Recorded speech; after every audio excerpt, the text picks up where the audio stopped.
There are nights I start up the review and people talk about how there's no cat on the cat, like there's no cat on the caption. Like, oh, downvote the video.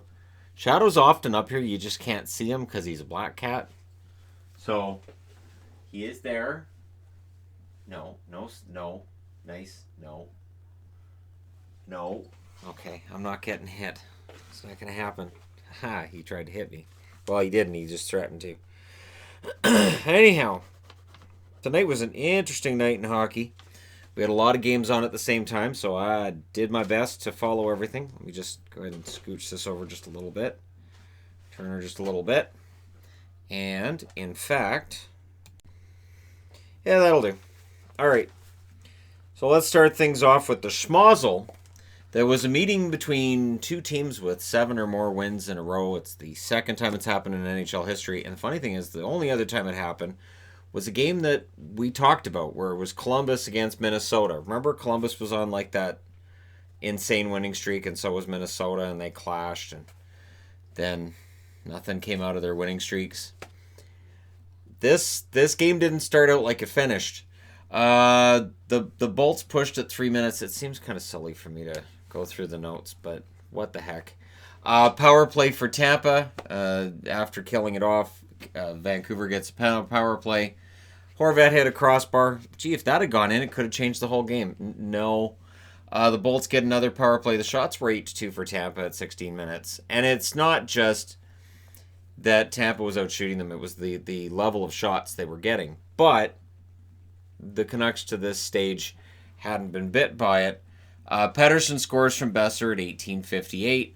And after one period, it's 1-0 Vancouver. So if you were a Canucks fan and you only had time to watch the first period, you left this game feeling pretty good and going, well, I'm glad they had a good game on the road. Second period, 3-on-2 for the Bolts. Stamkos shot wide. Not long after that, Johnson scores from Palat and Hedman at 4:21.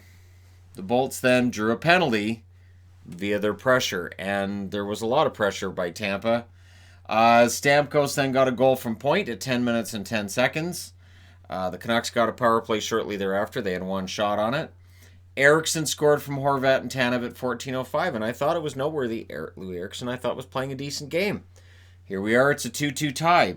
About a minute and 2 seconds left. Killorn goes past Myers and scores at 15:07. Killorn continues this amazing season that he's having. He's playing so well. 2 minutes after that, Verhaeghe decides, I'm going to do something tonight I've never done before. So he gets a goal from point and Gord. That's not what he hasn't done before. We'll get to that. And then 30 seconds later, Kucherov decides, well, since the net's open for business, he scores from point at 17:37. And then 25 seconds after that, Coburn says, well, all right, can I have one? And Tampa goes, sure, take your shot. And Chernak and Stamkos get the assists on that at 18:02. At that point, Markstrom's out, and Demko's thrown in front of the firing squad. It was not Markstrom. There was one goal here that Markstrom would love to not knock across the line himself, but this is just Tampa getting shots from too close in, getting just, they're able to tee off, and the Canucks. So going into the third, the only note I put on it was Canucks need to brush this off. And I was kind of hoping they would come out of the third without any further damage. Oh no. Point scores from Stamkos at 4:37. It is at this point I'd like to thank the Tampa Bay Lightning. I put 8 in a row on the board when it was about 5-2. So I'm like, all right, so 8 in a row for Tampa. They've won this. They're not going to allow 3 against Vancouver. But they piled it on. Now at this time there's so much hockey being played. I've explained this before, that when there's so much hockey being played, I have to decide which games I'm going to keep a close eye on and which ones I'm going to be able to just abandon. This one I was able to abandon right about here. Verhaeghe scores from 12 or at 12:14 from Stevens, and then Verhaeghe would score again from Kucherov and Sergachev at 18:09. That's a power play goal. This game is so bad that there was a goal that was scored by Tampa, and the league says, no. There was a goal scored 25 seconds before that one. That one hit the back bar as well. So there were 2 goals on the same play by Tampa, and it really kind of tells you just how rough this game really was. The final score is 9-2 for the Tampa Bay Lightning. This was a clinic by the Tampa Bay Lightning. They've won 8 in a row. And don't look now, but if goal differential means anything to you fine people, Tampa really boosted theirs today. Markstrom saves 15 out of 21. Demko saves 13 out of 16. I can't put any of this on the goaltenders. Vasilevsky saves 21 out of 23. Verhaeghe, Point, and Stamkos are your 3 stars. Power plays 0 for 4 for Vancouver, 2 for 5 for Tampa. Shots were 8-7 Tampa in the first, 15-10 Tampa in the second, 14-6 Tampa in the third. Final shots 37-23 for the Tampa Bay Lightning, and that was one miserable looking bench for the Vancouver Canucks towards the end of that game, and it should be. Because with tonight's result, with these guys winning and those guys losing, the Canucks drop. The West is way too difficult right now, and for the Canucks, nothing is a given. All right, moving along. Arizona. The Arizona Coyotes came into tonight with an outside chance of maybe being first in the division. And they get there. Now, how they get there is kind of fun if you're an Arizona fan, because I've been trying to tell people Arizona's playing well. And I think that people looked at the slump they had after Taylor Hall got there, the fact that Ronta's hurt, Kemper's hurt, and they go, Arizona's probably done. And again, this is why I watch every game and I monitor every team as much as I humanly can. Because this didn't really surprise me tonight. Not really. Early, Matheson chance went wide. The shots were 5-2 for the Coyotes, though, at 5 minutes. Good first period, I thought, for both goaltenders. There was a late Panthers power play. That wouldn't score. Their power play cold in this game. Second period, Hill was at 16 saves and counting already. And honestly, I'm going to say right now, likely one of my honorary stars of the night. I know there's another one as well from a game that I just watched. The Coyotes got a power play at the halfway mark, and they would score on it. Dvorak scores from Hall and Ekman-Larsson at 10:20. They reviewed it as a possible high stick, but right away, if you're watching it, and you just that first replay, you go, it's not a high stick. And I'm watching the Florida feed, and by the end of the review process, Florida guys are like, well, that looks like it's high from that angle, but you couldn't see the crossbar. So I'm like, wait a minute. Can you eyeball the crossbar from, it's one of those things. So then they said it was a good goal. Achari would score from Yandel and Trocheck at 11:21. That ties it up. And then Hoffman scores from Stillman at 11:57. And at that stage, if you're a Coyotes fan, you may have thought, oh boy, is Adin Hill not Ronta? He's not Kemper. So, are we looking at a problem? Nope. Ekman-Larsson scores from Stepan and Kessel at 13:33. The Coyotes get a power play. They would score on it. Taylor Hall scores at 15:39. And the Coyotes have a lead. They get the lead back. There was a post for Krause, and then the Panthers get a late power play. They wouldn't score on that one either. That was their second and last power play of the game. Third period, the Panthers pushed for the tie. Drieger robbed Fischer. There was a nice chance for Christian Fischer, and Drieger robbed him. But then Soderberg, on an absolutely beautiful breakaway goal at 18:01, makes it 4-2.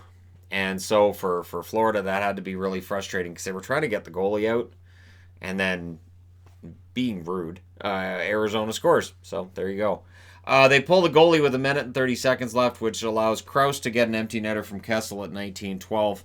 And if you want to see how much Phil Kessel's changed over the years, you'll see he had a clear shot at the empty net, and he gave it to Krause. Now, maybe that was because Krause hit the post in the second period. Maybe it's because Kessel thinks it's better to get him the goal than to take it for himself. But nice, selfless gesture by Kessel when he could have just put it in the net. Hill saves 37 out of 39. Great game by Adin Hill. Drieger saves 32 out of 36 in the loss. Your 3 stars are Ekman-Larsson, Hall, and Achari. And again, I probably would have given Hill one of the 3 stars. Power plays, 2 for 2 for Arizona, 0 for 2 for Florida. Shots, 16-11 Florida in the first, 16-10 Arizona in the second, 13-10 in favor of the Florida Panthers in the third. Final shots, 39-37 in favor of the Panthers, but the Coyotes win because dogs are better than cats. At least that's what people on the internet tell me. So again, if we're looking at the whole which mascot could beat up the other, dogs are better than cats, right? I, of course, don't agree with that, as shown with the black furball back here. Actually, I don't have a dog because I've always thought that unless you can dote on a dog and unless you have space for the dog, that it's not a good idea to have one. So having 4 cats like we do would be a bad idea to introduce. Here, puppy, fend for yourself. So no, but I do like dogs. I had dogs plenty when I was growing up, and I get along very well with dogs. So next up, because I get asked that every now and then, so I thought now's a perfect time to mention it. Islanders, they went in against New Jersey and they avoided the dreaded trap. And for New Jersey, good effort, good game, but I spotted their mistake right out of the gate. They're wearing their white third jerseys. They don't win wearing that white third jersey. As beautiful a throwback as that jersey is, they do not win when they wear it. Cizikas would score from Martin and Komarov at 3:38 because they don't win wearing that white jersey. Barzal almost made it 2-0 pretty quickly after that. But New Jersey showed some fight tonight. Subban scores from Wood at 8:37, and PK Subban's quietly waking up a bit offensively. He's not in the realm of where you'd expect him to be, but he's getting better. Eberle would then score at 10:17. So the Islanders answer pretty much right away, about a minute and a half later. Blackwood then denied Bailey because Bailey is not allowed to have points right now. This is something going, I don't know why. He had 1 assist in his last 10 games coming into today, and he doesn't get a point in this one either. So he's just not allowed to have points anymore. Second period, solid road period for the Islanders. They did their best to control the puck. They had most of the shots. But late in that period, Nico Hischier scores from Palmieri and Simmons at 18:24. So the Islanders played well, but it's a tie game after 2 periods. Third period, penalty-free game to that point, but that first penalty taken by the Islanders, and New Jersey, who have a power play that doesn't normally make you pay, they do exactly that. Palmieri scores the power play goal from Hischier and Severson at 11:55. That makes it 3-2 for the Devils, and you're thinking, okay, maybe the Devils are going to win this. But Kuhnhackl scores from Dal Cole at 14:14. And there were a lot of very vocal Islander fans after that goal, which I thought was interesting.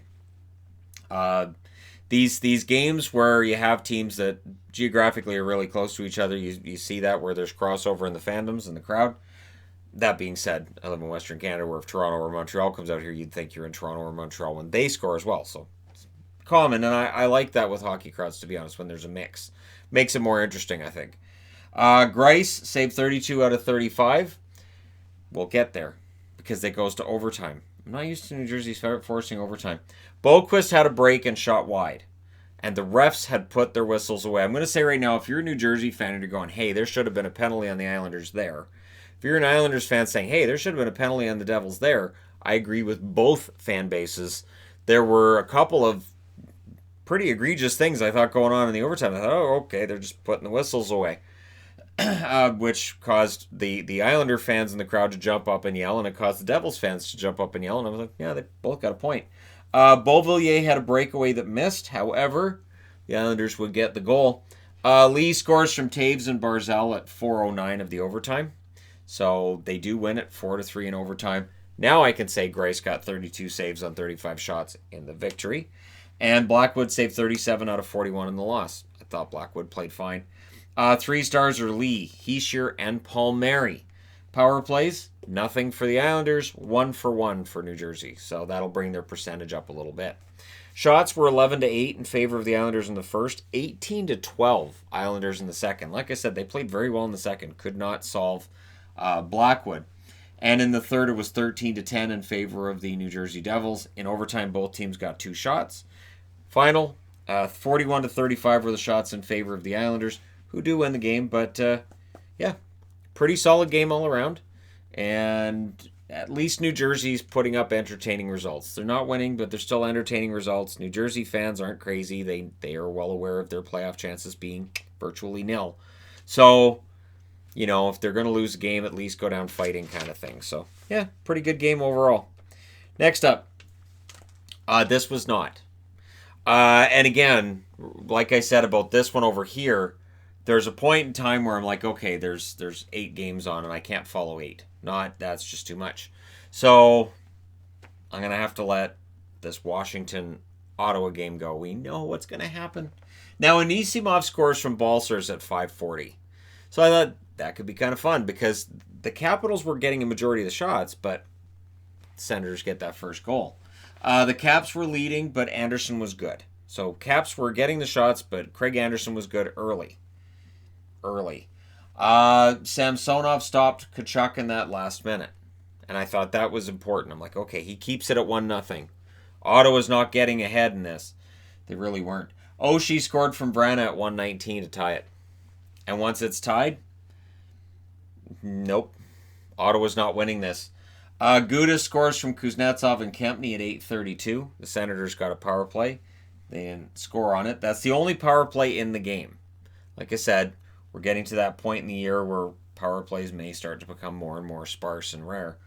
I may stop tracking it altogether because it gets to the point where there just isn't enough to say it made a huge difference. Ovechkin scores from Orlov and Wilson at 7:15, and you want a gut punch to a team on the road that's trying to escape the period down by 1. That's it right there. Late in the period, Ovechkin gets the goal, as Ovechkin's known to do. Third period, Oshie scores from Backstrom and Karlsson 41 seconds into the period. So again, you allow a goal late in the second, you come out early in the third, you allow another, it's 4-1, this game's over. Eller scores from Siegenthaler at 2:08. So not long after that. It is at that point Craig Anderson comes out and Hogberg goes in. Ovechkin would make sure Hogberg didn't have a perfect save percentage in this game by scoring his second of the game from Karlsson and Wilson at 16:19. So that's Wilson's second helper of the game. It's Ovechkin's second goal. And Karlsson's second assist. Good game all around. 6-1 win for the Washington Capitals. And Anderson saves 25 out of 30 in the loss. Hogberg saves 10 out of 11. Samsonov, 26 saves on 27 shots. Kid's fantastic. He is the best goaltender in Washington. So I'm just throwing that out there. 3 stars are Ovechkin, Oshie, and Samsonov. And, of course, the one power play in this game was for Ottawa. They didn't score on it because their power play sucks. Shots favored Washington in every period. 13-8 in the first, 15-7 in the second, 13-12 in the third. Final shots, 41-27 in favor of the Washington Capitals. But for Ottawa, they're like, hey, we didn't get slaughtered by the most out of every team that played that's Canadian tonight, so that's something. That being said, I need to change boards. So, Philadelphia, it just keeps getting worse here. The odds of Philadelphia making the playoffs just seem to get longer and longer. Because we're looking at all the other teams in the East that are picking it up, and Philly just isn't.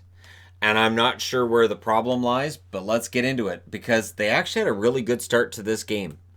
First periods have been their problem over the last 2 weeks, and today, the first period, well, they started out really well. Konechny scores from Hagen Giroux at 37 seconds. First shot on James Reimer. Reimer's in for a rough night. Here we go if you're a Flyers fan, right? Svechnikov then was denied by Elliott. So Svechnikov had a really nice chance, but the shots were 7-3 for the Hurricanes at 8 minutes and 30 seconds. No sooner had I put that on the board than Raffl scores from Voracek and Provorov at 8:57. And it feels like Philly may actually win a game and stop the slide tonight. But less than a minute later, Wallmark scores from McGinn and Martinuk at 9:40. And this is where things start to change. There was a giveaway in Carolina's zone. Reimer saved off of that. His game seemed to get a little better. But the Canes were also doubling the Flyers in shots. When you're doing that, you're putting all the pressure on the other goalie. You're allowing your goalie to have a bit of a rest, which I don't know how much you can argue, well, that may make the other goaltender cold. But either way, the Canes had a lot of shots. Foegele would put one of those shots in the net from Stahl and Gardner at 15:27. Absolutely beautiful play on that way. 3-way pass. And I thought Jake Gardner might have had his best game as a Carolina Hurricane tonight. Last minute Flyers power play, that would not score. Second period, relatively early, Gardner gets a goal from Aho and Foegele at 3 minutes and 12 seconds. Edmondson then scores from Hamilton and Howlett at 4:57. That is 4 goals in a row scored by the Carolina Hurricanes. And at this stage, it's like, okay, so Philly's imploding again. But Albe Kubel would score from Hayes at 14:27 to make it 4-3. The Canes get what would be their only power play of the game. They didn't score on it. Early in the third, the Flyers get their second power play. They don't score on that either. But less than 5 minutes left.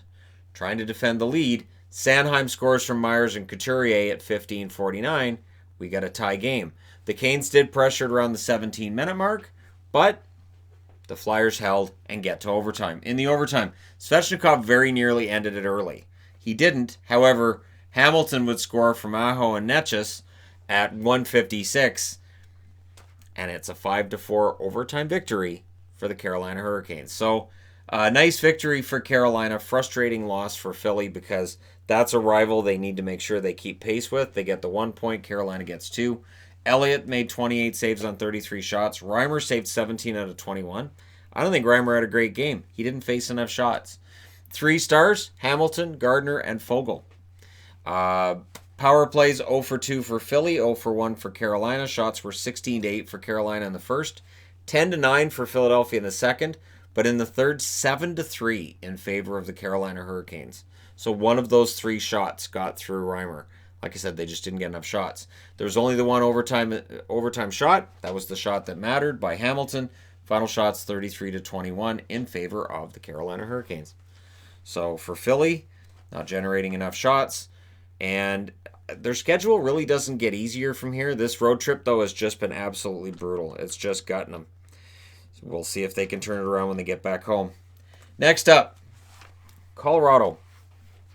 I'm not sure what happened here. But I know that if the Rangers go on a run, this is the game that starts it. Has to be. The Rangers have played some good games lately, or good half games, good periods of games. Tonight, it didn't start out well, but boy did it end well. Compher scores from Girard and Burakovsky at 4:44. It's 1-0 for Colorado. Then McKinnon scores at 6:34. And you have to be thinking, so Shesterkin, maybe he's not ready yet. Maybe this move to bring up Shesterkin, maybe this isn't the smartest move. At least I had that in the back of my mind. Like, maybe this is going to be an ugly game in favor of Colorado, and we could look back and go, gee, you shouldn't have thrown the kid in there. But you know what? The Rangers get a power play and they score on it. It's Kreider from Strome and DeAngelo at 8:57, and then Shesterkin made a great save on Landeskog. So he got really comfortable after allowing those first 2 goals. Zibanejad would score from DeAngelo and Fast at 15:23. Then Ryan Lindgren threw a hit that Colorado didn't like very much. So Kadri gets into a fight with Lindgren. Kadri gets the instigator penalty. But Lindgren was hurt on that fight. And he didn't come back into the game. So at the very least, when I was watching in the third, they were still talking about the Rangers being at 5 defensemen because Lindgren was out. So he got hurt either before or during that fight. It'll be interesting to see what they say about his status tomorrow. But Kadri jumped in and defended to teammate. And, that instigator penalty can be tough, but that makes you a popular guy on your bench for stepping up for a teammate that gets hurt. So, second period, the Avs get a power play. They don't score on it. Shea would score from Fox and Panarin at 8:05. So it's 3-2 for the Rangers. But Compher scores from Burakovsky and Nichushkin at 11:32.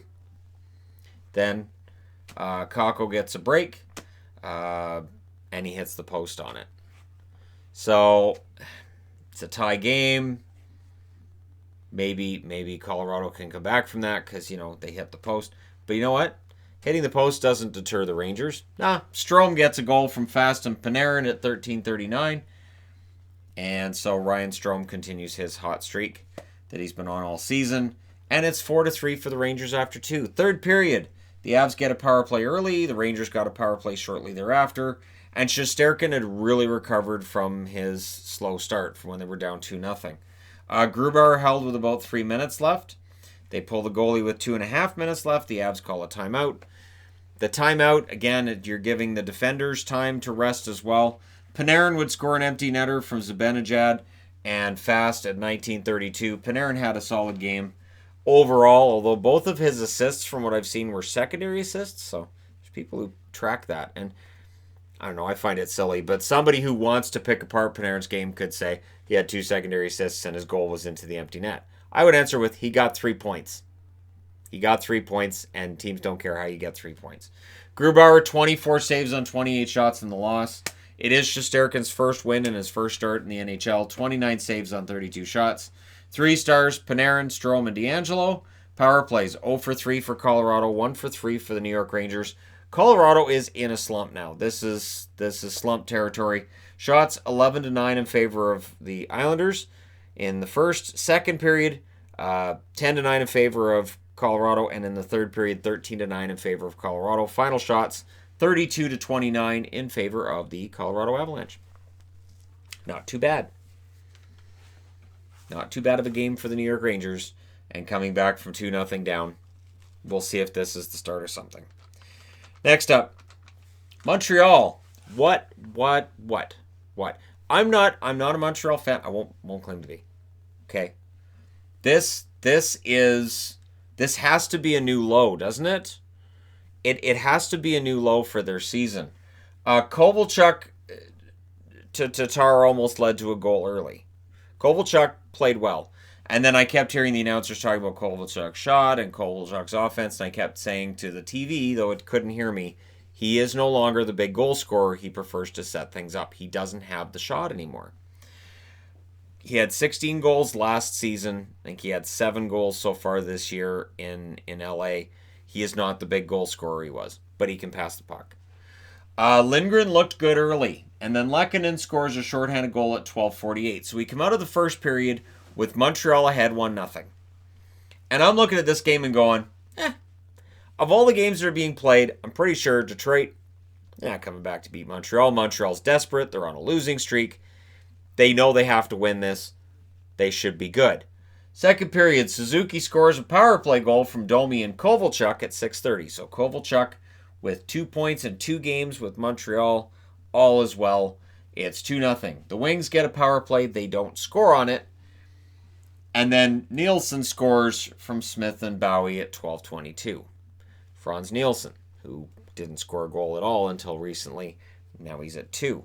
So coming out of the second period and going into the third, it's 2-1 for Montreal. And again, I'm thinking to myself, there's no way that Detroit's going to come back and win this. Detroit's lost 33 out of 43 games. This one's over. Fabry scores from Bertuzzi and Larkin in the first minute. And it's right about there that I go, what? And then at 6:13, Mete scores from Kovalchuk and Suzuki. And it feels like, okay, so Kovalchuk's now got 3 assists in 2 games. He's going to be the big hero. They're going to win this. And it looked like they should.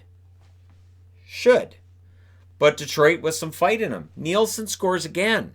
That's 3 goals for him now this year. From Green and Helm at 11-18. And against all odds, it's a tie game. And then the Wings kind of took over.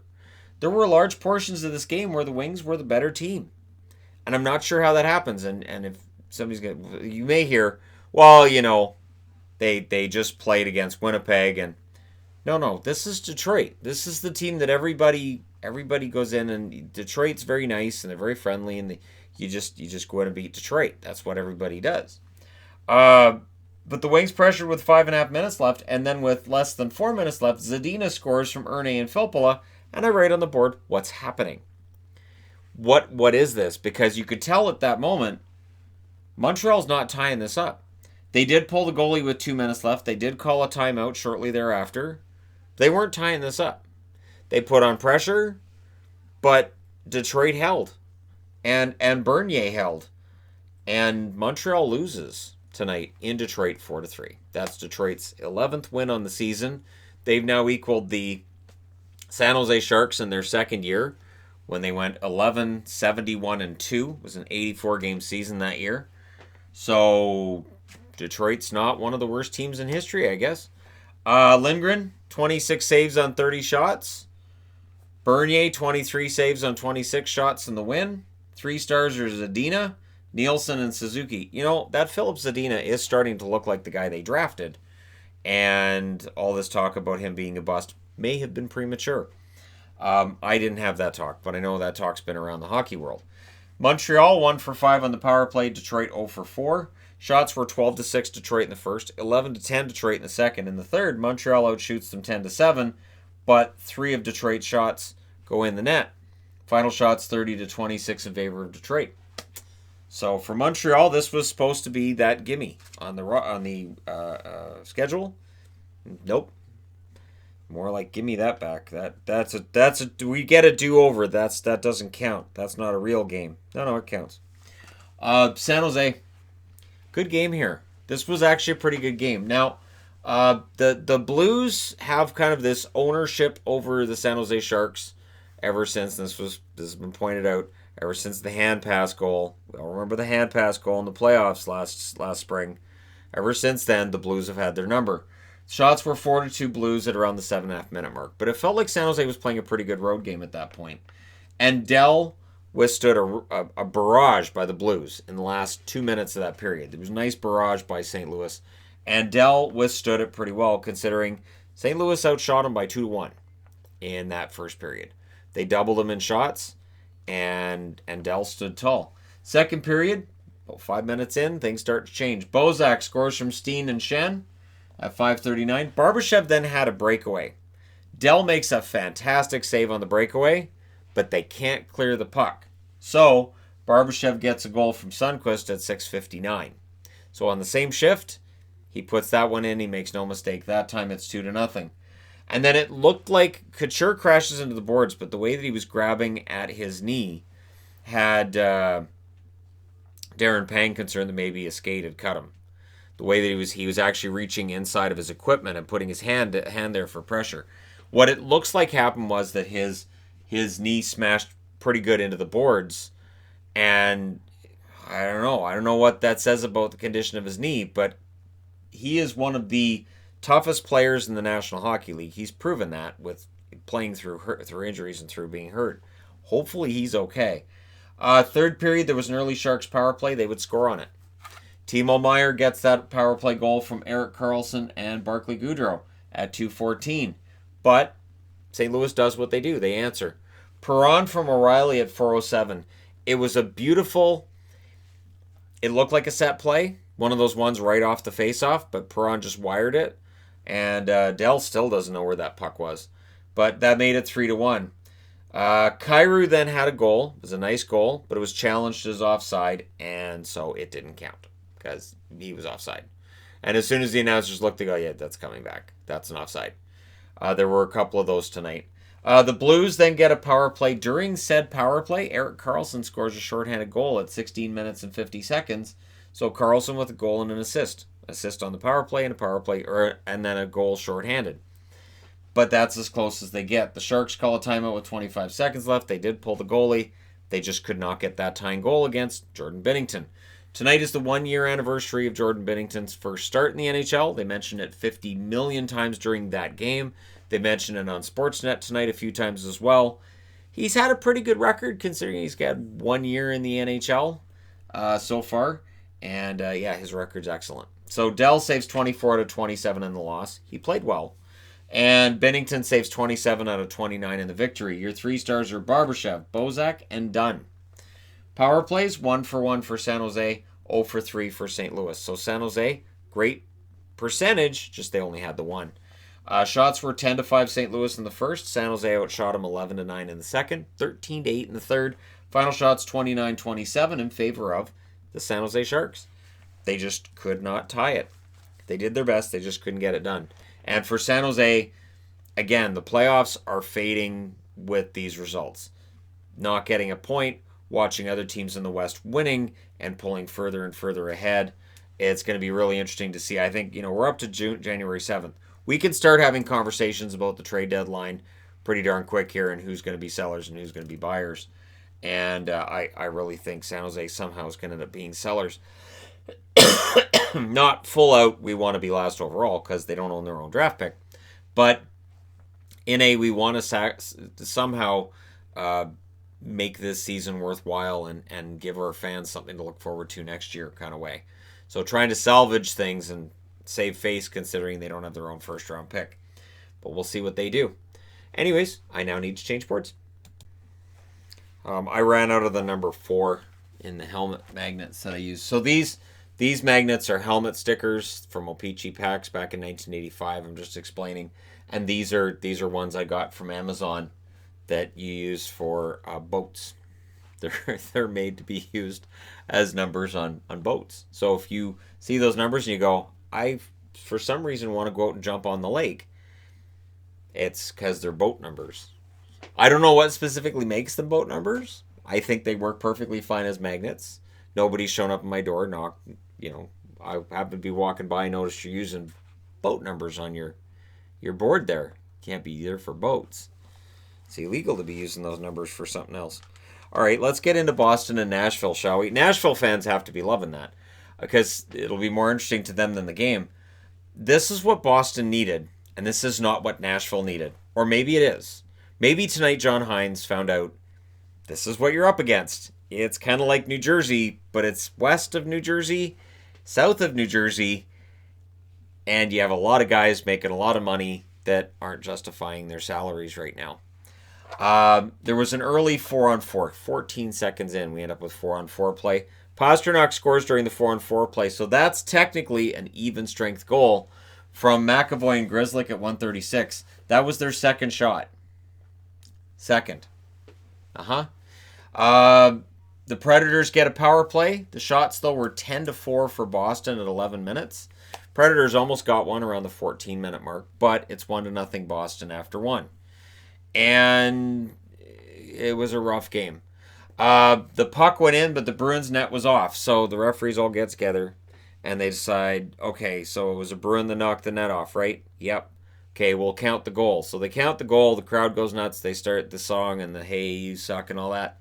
But then they did a replay, and on the replay they could see that Grimaldi had shoved McAvoy into his own net. So because the Nashville player had propelled the Boston Bruin into his own net, the goal didn't count.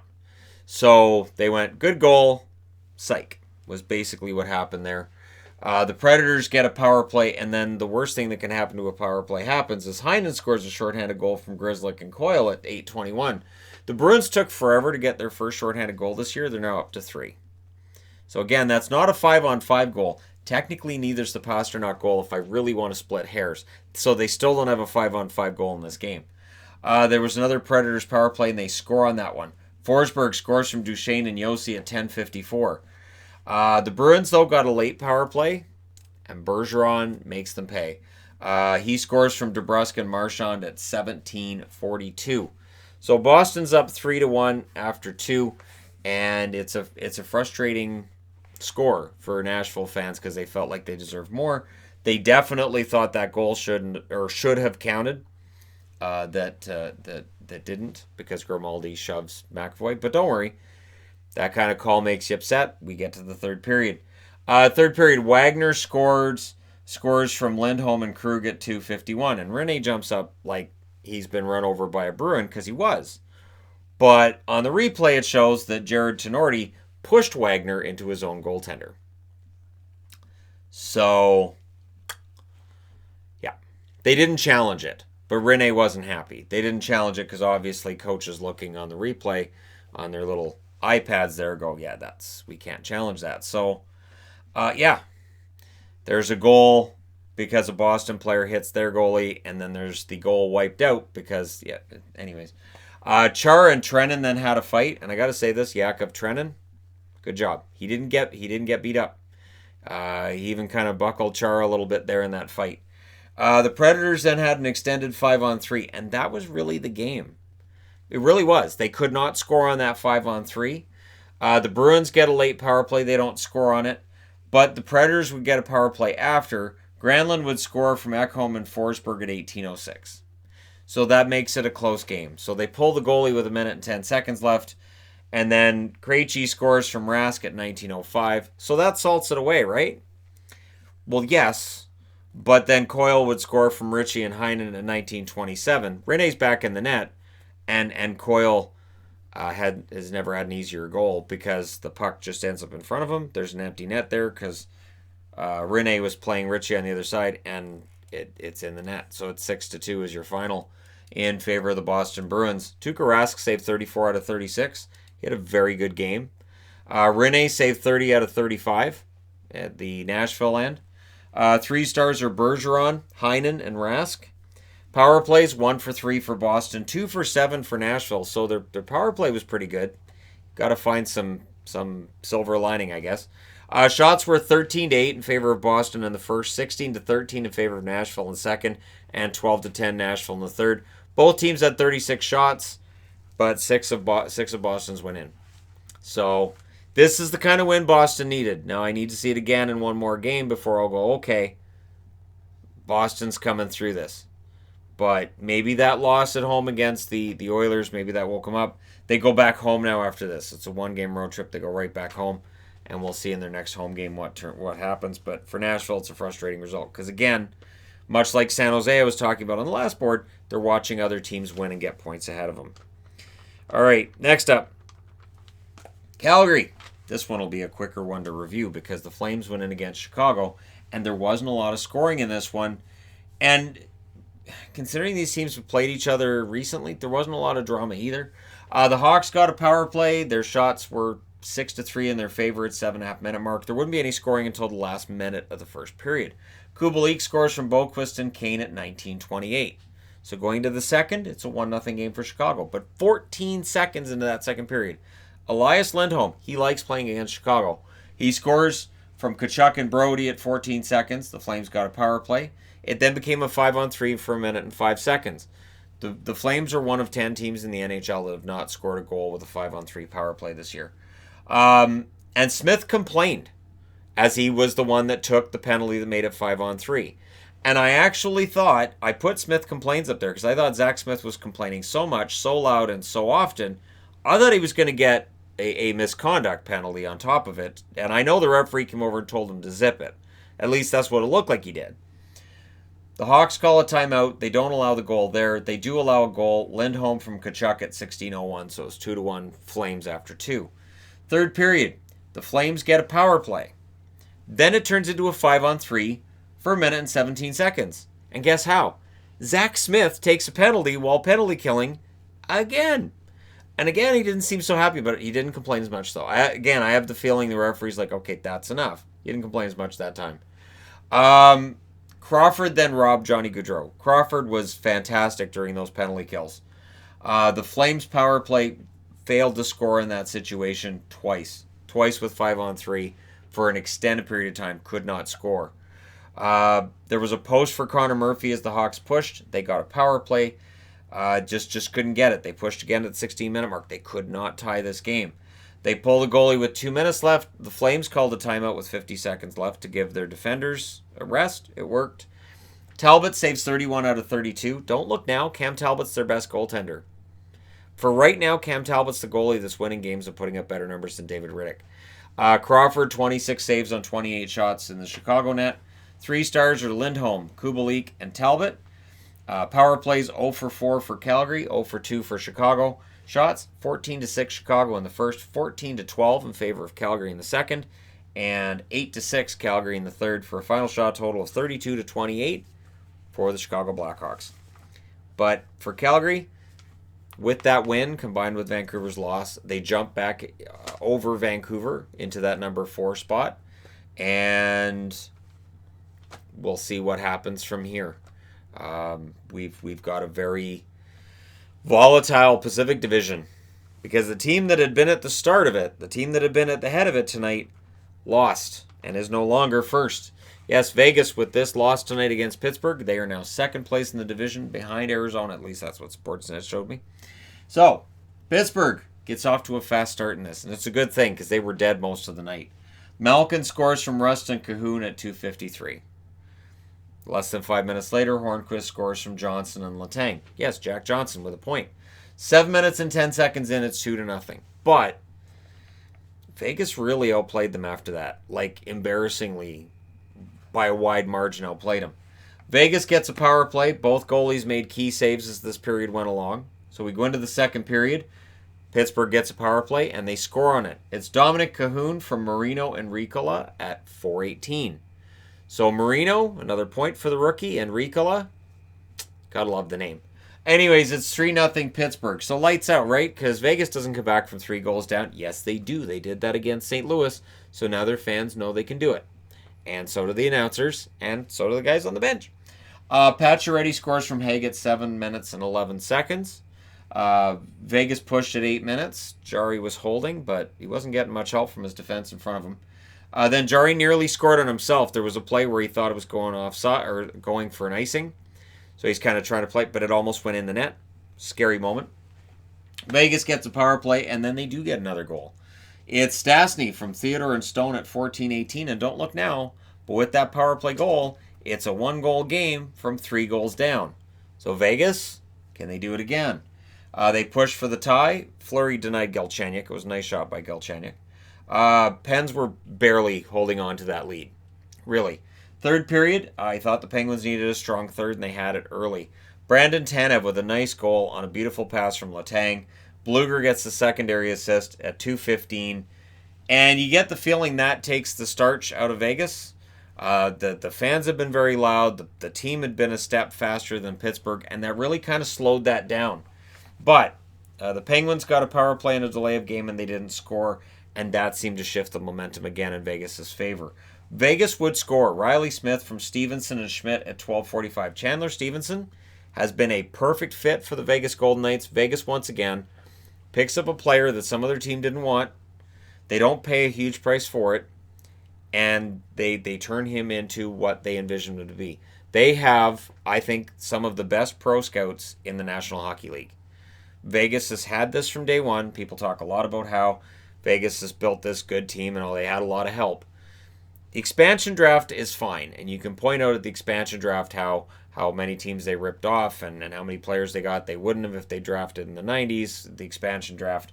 But the guys they've got since the expansion draft, the pro scouting, is fantastic, and Stevenson is the latest example of that. Now, Vegas gets a 6-on-4 because they have a power play, so they get a 6-on-4 late in the game. They call a timeout with 2:04 left, but a 6-on-4, for whatever reason, much like a 6-on-3, sometimes confuses teams, and they have a hard time navigating having 2 extra players on the ice. So Vegas does not get another goal, and Pittsburgh holds on, and I mean holds on like by the skin of their teeth. Jari saves 32 out of 35. He was fantastic. Fleury saves 12 out of 16 at the other end. Not as much. 3 stars are Pacioretty, Stastny, and Cahoon. And again, why are the top 2 stars Vegas? Why isn't Jari one of the 3 stars? I don't know. Power plays 1 for 2 for Pittsburgh, 1 for 3 for Vegas. Shots 13-8 for Vegas in the first, 12-4 Vegas in the second, 10-4 Vegas in the third. Final shots 35-16 for Vegas. That's why you give their goaltender one of the 3 stars, because you outshot them 35-16 and you lost. Anyways, that being said, moving along to the last game. Yep, long video. Columbus in against Anaheim, and this is not an easy game to go over either. Columbus, Getzlaf scores from Del Zotto at 3:06. So the Ducks, early lead. Sometimes comes back to bite them in the backside, and tonight it kind of did too. I don't know what the Ducks are going to do because they're not in a position to make the playoffs at all. And I don't know who you get rid of, and I don't know what you do. The shots were 7-2 Ducks at 4 minutes. The Ducks pushed for another at around the 11-minute mark. And then guess what happened? Puck went to the other end. Robinson with a nice goal from Nash and Gavrikov at 11:47. Eric Robinson, that's his 5th goal.